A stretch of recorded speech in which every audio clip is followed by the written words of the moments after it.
देखिए, इनके लिए बेटियां, दलित, आदिवासी वो हिंदू है ही नहीं। हिंदू इनके लिए वो मुट्ठी भर लोग हैं जो इनकी सेवा में लगे हुए लोग हैं। इनके हाथ में सत्ता आ गई है और जिस तरह से बंदर के हाथ में तलवार आ जाए तो वो कुछ भी करेगा, इसी तरह से इनके हाथ में सत्ता आ गई है। ये कठुआ का कांड देख लीजिए, बिल्किस बानो का कांड देख लीजिए, कुलदीप सेंगर वाला कांड देख लीजिए। हर एक कांड में बेटियों के अपराधियों को ये सम्मानित करते हैं, मालाएं पहनाते हैं, उनके फेवर में कैंडल मार्च निकालते हैं। बेटी बचाओ बेटी पढ़ाओ जुमला देकर, खुद साहब सो गए हैं लंबी चादर लेकर।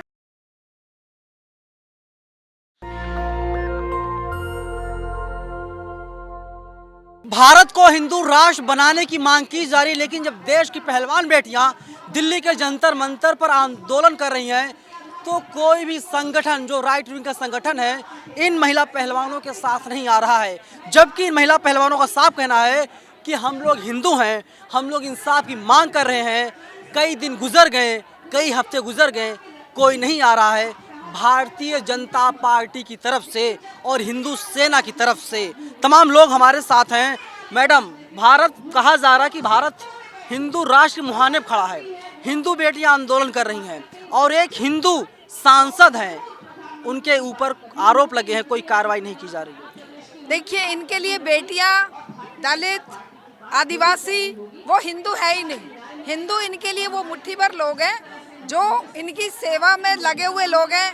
वो मुट्ठी भर लोगों की सेवा में जो बहुसंख्यक समाज लगा है, महिलाएं लगी हैं, इनके लिए वो हिंदू नहीं है। आपने सुना होगा, अभी एक बच्चा बता रहा था मुझे, लड़का तुम्हारे जैसा, बोलता है कि मैडम मैं इसमें भागवत में चला गया।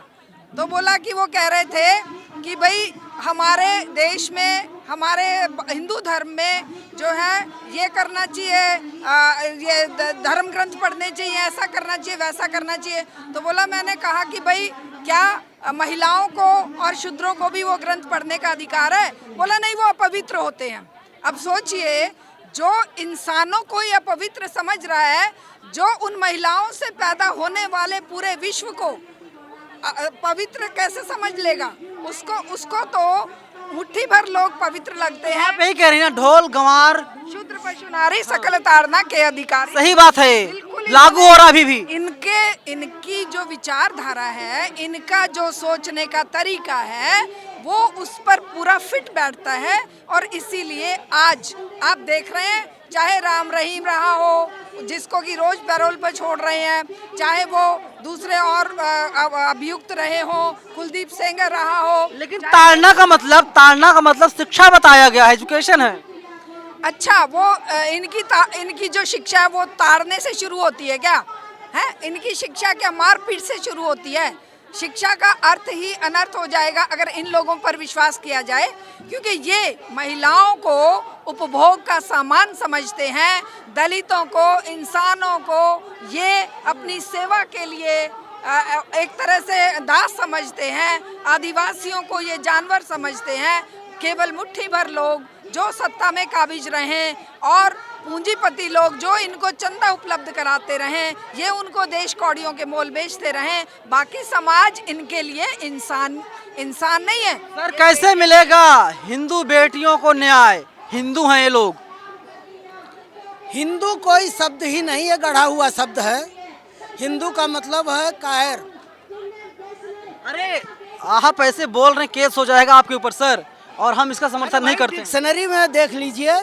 कौन सी डिक्शनरी है? हाँ, फारसी की डिक्शनरी। ये हिंदू शब्द कब से आया? हिंदू शब्द कब से आया? किसी धर्मशास्त्र में लिखा हुआ है हिंदू शब्द? आप उठा के देख लीजिए जी, रामायण महाभारत, या आप देख लीजिए वेद पुराण, कहीं पर हिंदू शब्द नहीं है। इस हिंदू शब्द की उत्पत्ति मैं बताती हूँ। जब यहाँ पर इराक, ईरान, अफगानिस्तान से जब आक्रमणकारी आए थे तो एक बड़ा सा दरिया उन्होंने देखा, सिंधु, और लोगों से उन्होंने पूछा कि ये क्या है। तो उनकी फारसी भाषा में स को ह बोलते हैं। लोगों ने कहा ये सिंधु नदी है। तो उन्हें वो स बोला नहीं जा रहा था, तो उसको उन्होंने सिंध कहना शुरू करा और सिंध नदी है कहना शुरू करा, हिंद कहना शुरू करा। ये हिंद दरिया है और हिंद के उस पार रहने वाले हिंदू, तो ये तो 17वीं 7वीं 8वीं 9वीं शताब्दी में आया हुआ शब्द है। आप पुरानों में उठा के देख लीजिए, हम नहीं कह रहे। अगर हिंदू राष्ट्र भारत नहीं बन पाएगा, वो कोशिश में लगे हुए हैं, लेकिन हिंदू राष्ट्र में महिलाओं का क्या होगा, जो इस देश की अछूत अनुसूचित जातियां उनका क्या होगा, जो पिछड़ी जातियां इनको सबको बराबर कर दें, हिंदू राष्ट्र हो गया। ये हिंदू नहीं है क्या? हाँ? वो हिंदू के नाम से पूरे देश को, समाज को गुलाम बनाने की कोशिश है। हिंदू एक ऐसा शब्द है, सबको जोड़ो और इस्तेमाल करो, फिर बारी बारी से पे लात मारो। धर्म खतरे में है, एक हो जाइए, हिंदू हैं, साथ दीजिए। ये झूठ बोलना है, धोखा देना है। कोई खतरे में, कैसे खतरे में है भाई? और इनके ही राज में खतरा कैसे खतरे में है? ये तो हिंदू लोग ही सब बैठे हुए, राष्ट्रपति हिंदू, प्रधानमंत्री हिंदू, पूरी सरकार हिंदुओं की, पूरा देश हिंदुओं का। फिर खतरा मुसलमानों के समय नहीं खतरा था, कांग्रेस के समय हिंदू धर्म को नहीं खतरा था, अब कैसे खतरा हो गया? तो क्या सब लोग झूठ बोल रहे हैं? ये तो जनता समझ रही है ना, झूठ नहीं तो सच क्या बोल रहे हैं। हाँ, कैसे मिलेगा बेटियों को इंसाफ? देखिए, जन आंदोलन के जरिए किसानों ने अपने 3 काले कानून रद्द करवाए। आज भी परिस्थिति वही की वही है। एक दिन आएंगे, हाथ जोड़ के कहेंगे कि हम बेटियों को समझा नहीं पाए, जैसे वो कह रहे थे किसानों को हम समझा नहीं पाए। समझते खुद नहीं है, बेटियों के दर्द को समझते खुद नहीं है, क्योंकि इन्होंने अपनी बेटियों को तो देखा नहीं है। अपनी पत्नी को छोड़ के निकल पड़े हैं। उसकी दूसरा जो कुलदीप सेंगर या इस तरह के लोग हैं, वो महिलाओं को कोई सम्मान देते ही नहीं है। जो अपनी पत्नी को सम्मान नहीं देता, जो दूसरे की बेटियों को क्या सम्मान देगा? इनके पास सिवाय भेदभाव और सत्ता का सुख भोगने के और अपनी एरिस्टोक्रेसी के कोई जीवन मूल्य नहीं है। जीवन मूल्य आते हैं संघर्ष से, जीवन मूल्य आते हैं इंसानियत से, जीवन मूल्य आते हैं दुख दर्द को समझने से। इनके पास वो नहीं है। इनके हाथ में सत्ता आ गई है, और जिस तरह से बंदर के हाथ में तलवार आ जाए तो वो कुछ भी करेगा, इसी तरह से इनके हाथ में सत्ता आ गई है। ये कठुआ का कांड देख लीजिए, बिल्किस बानो का कांड देख लीजिए, कुलदीप सेंगर वाला कांड देख लीजिए। हर एक कांड में बेटियों के अपराधियों को ये सम्मानित करते हैं, मालाएं पहनाते हैं, उनके फेवर में कैंडल मार्च निकालते हैं। उन्हें सत्ता में लाने में साक्षी महाराज कुलदीप सेंगर के पैर पकड़ते हैं जाके।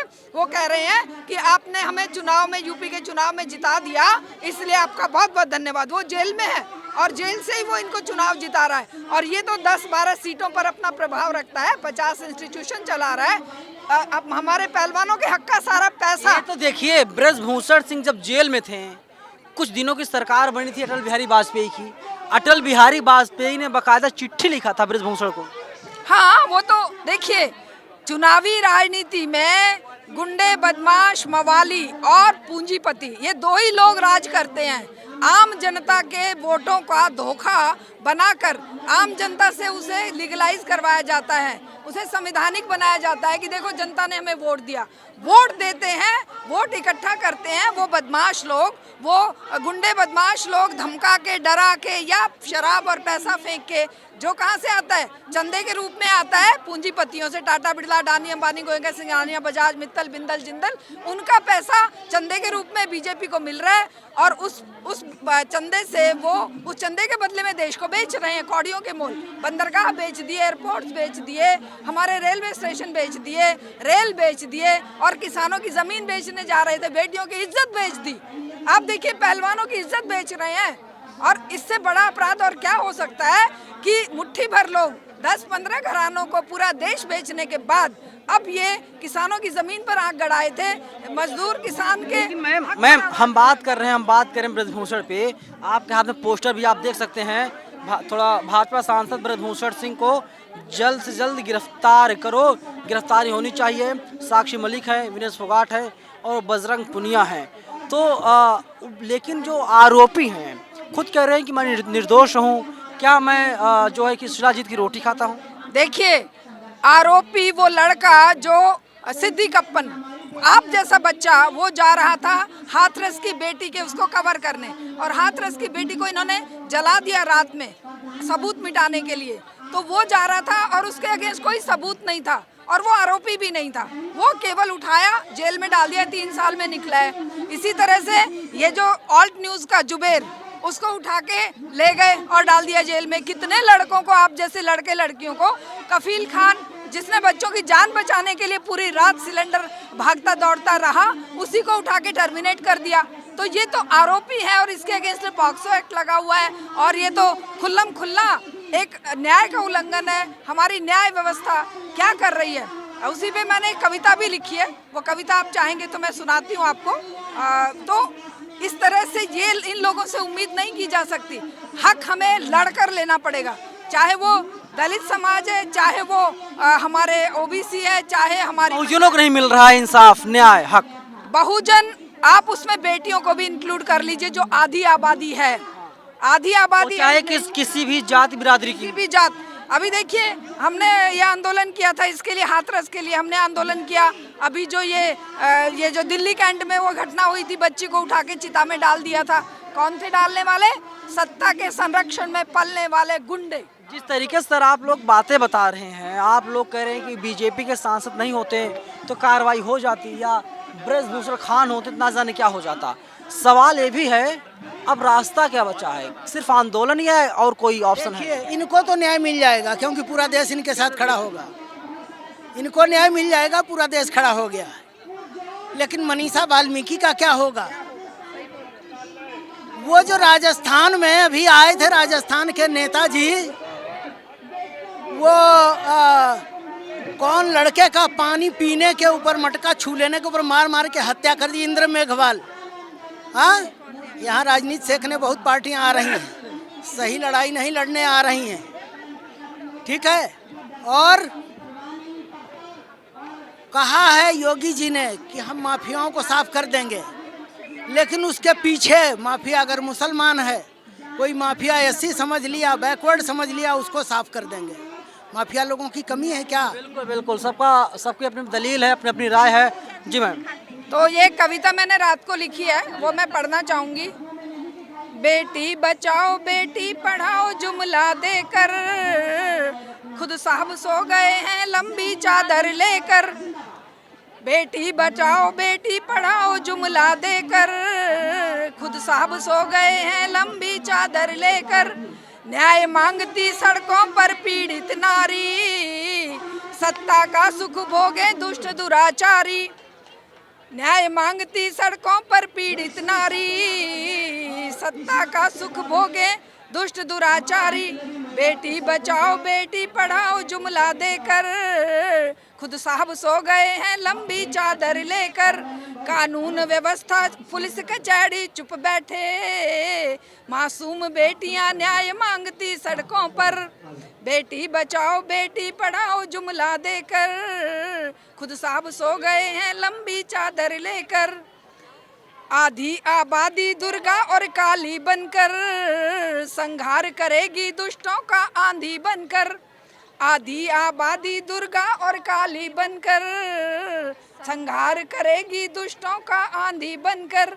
बेटी बचाओ बेटी पढ़ाओ जुमला देकर, खुद साहब सो गए हैं लंबी चादर लेकर।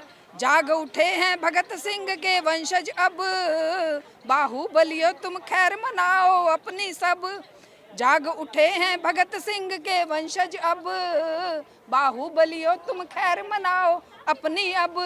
बेटी बचाओ बेटी पढ़ाओ जुमला देकर, खुद साहब सो गए हैं लंबी चादर लेकर।